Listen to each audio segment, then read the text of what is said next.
aking anak.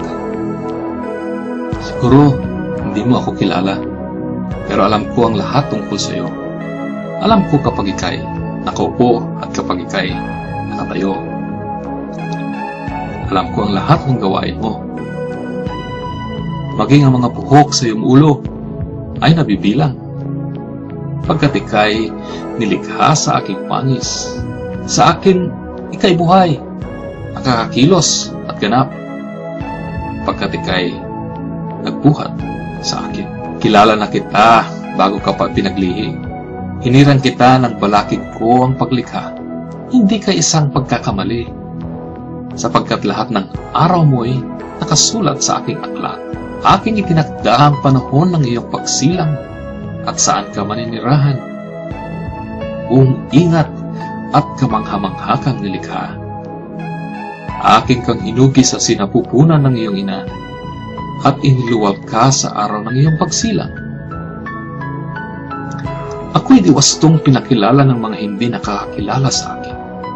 Hindi ako malayo, hindi ako galit. Sa halip, ako'y ganap na kapahayagan ng pag-ibig. At nasa kong puspusin kita ng aking pag-ibig dahil ikaw ay aking anak. At ako ang iyong ama. Aking ihandog sa iyo ang higit pa sa maaaring ibigay ng iyong ama sa lupa. Dahil ako ang ganap na ama. Lahat ng mabuting kaloob na iyong tinatanggap ay galing sa aking kamay. Pagkat ako ang nagkakaloob at nagbibigay ng lahat ng iyong pangangailangan. Aking plano para sa iyong kinabukasan ay laging puspos ng pag-asa dahil minamahal kita ng pag-ibig na walang hanggan.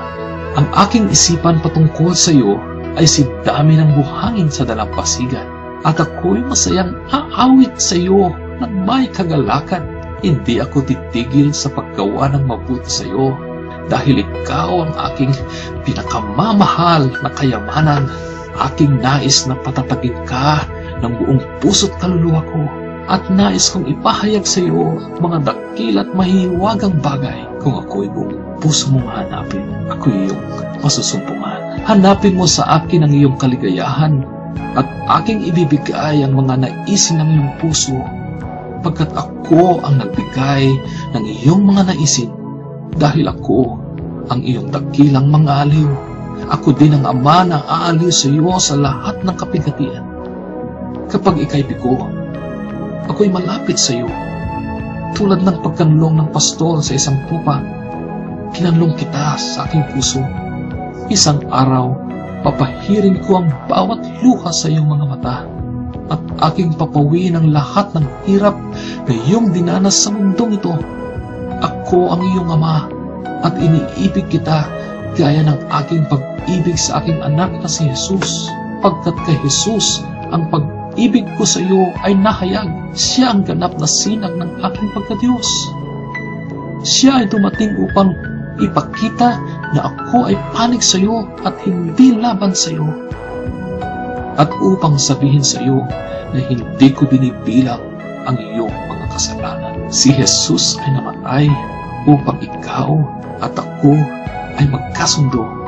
Ang kanyang kamatayan ay naging ganap na kapahayagan ng pag-ibig ko sa iyo. Aking isinuko ang lahat ng aking iniibig upang makamit ang iyong pag-ibig.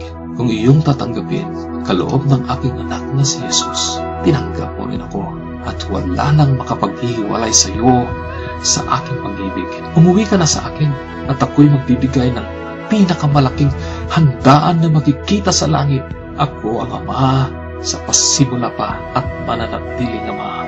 Ang tanong ko ay, maaari ba kitang maging anak? Ako ay naghihintay, nagmamahal, iyong itay, makapangyarihan Diyos.